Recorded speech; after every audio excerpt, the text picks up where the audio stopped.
La parole est à Madame Maude Gattel pour le groupe démocrate, modem et indépendant.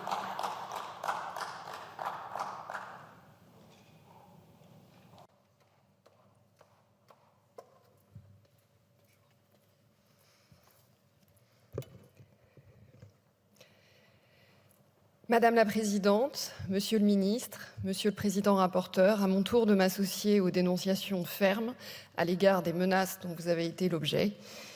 Les violences et menaces trop nombreuses à l'égard des élus et des représentants du peuple n'ont absolument pas leur place dans la démocratie.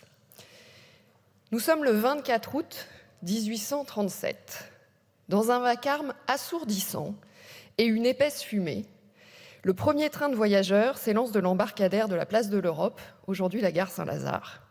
À son bord, la reine Marie-Amélie, femme du roi Louis-Philippe.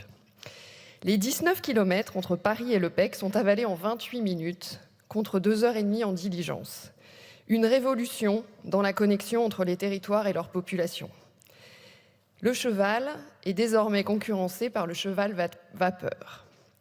Malgré le succès de ce voyage inaugural, Adolphe Thiers déclara que le chemin de fer n'était qu'un jouet pour Parisiens et qu'on ne transporterait jamais un voyageur, ni même un seul bagage de cette façon.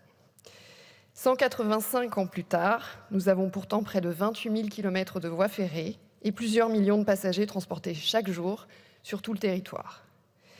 Reste qu'il subsiste toujours des zones insuffisamment couvertes où la voiture individuelle, qui a remplacé la diligence, reste la solution privilégiée ou subie.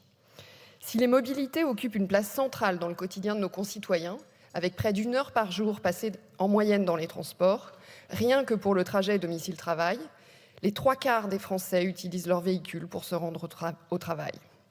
Alors qu'un tiers de nos émissions de gaz à effet de serre sont dues au transport, il est bien évidemment impératif que nous accélérions sur la transition vers des mobilités plus durables. C'est l'ambition de cette proposition de loi qui favorise le développement des services express régionaux métropolitains pour offrir à nos concitoyens une alternative à la voiture individuelle et limiter les impacts négatifs sur notre environnement. Car nos villes et nos concitoyens en suffoquent. L'objectif est clair, doubler la part modale du ferroviaire dans nos déplacements du quotidien. Renforcer les mobilités, c'est non seulement vivifier un territoire tout entier, mais c'est aussi réduire les inégalités économiques et sociales en favorisant l'insertion et les échanges. Ces ambitions doivent se traduire en actes concrets.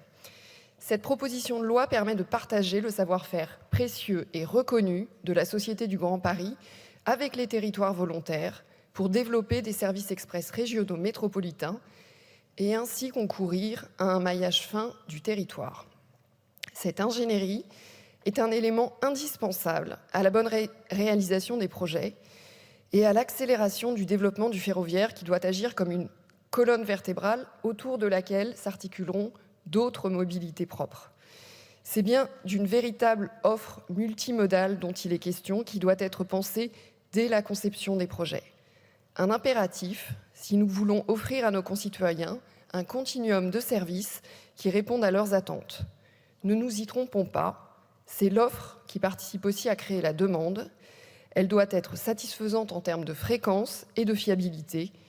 Si l'une ou l'autre fait défaut, c'est l'assurance de son échec. Les débats en commission ont permis de soulever de nombreuses questions, que ce soit sur l'aspect technique, la gouvernance ou encore le financement.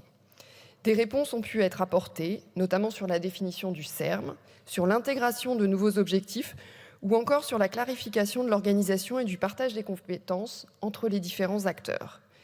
Il reste cependant encore quelques sujets sur lesquels nous souhaitons apporter des évolutions complémentaires. Le groupe démocrate défendra 3 amendements. Le premier sur l'accessibilité. Les SERM doivent favoriser l'accès de tous, et notamment des personnes en situation de handicap qui ont trop souvent le sentiment d'être assignées à résidence, faute de moyens de transport adaptés.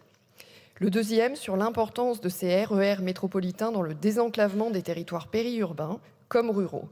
Personne ne doit être laissé sans solution si nous voulons lutter contre l'autosolisme.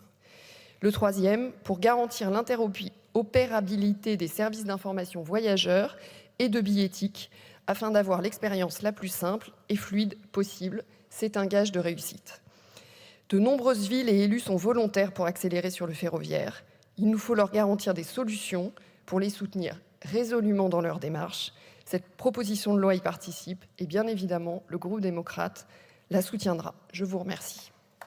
Merci, Madame la députée.